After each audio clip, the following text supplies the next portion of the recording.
नमस्कार मित्रांनो, आज या व्हिडिओमध्ये मी तुम्हाला सांगणार आहे की भारत सरकारने 1 ऑक्टोबर 2025 पासून ऑनलाईन गेमिंग बिल ॲक्ट हे भारतामध्ये लागू केलेलं आहे।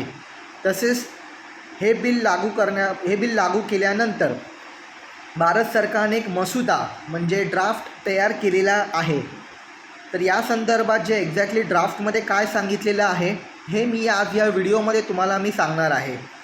सर्वप्रथम भारत सरकारने जे आपले रिअल मनी गेम्स ॲप म्हणजेच ऑनलाईन गेम्समध्ये पैसा लावून पैसा कमवणे हे गेम्स आहे ना टोटली भारतामध्ये बॅन केलेले आहेत।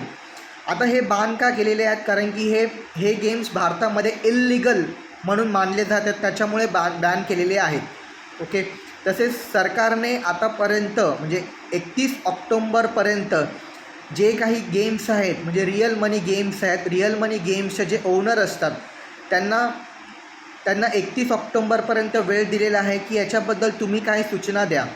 तसेच जे युजर्स आहेत तसेच युजर्सची पण त्यांनी ह्याच्यापुढे एक बोलतात ना की त्यांच्याबद्दल एक राय मागितलेली आहे की आम्हाला काहीतरी सुझाव द्या वगैरे, ह्याच्या संदर्भात त्यांनी सांगितलेलं आहे।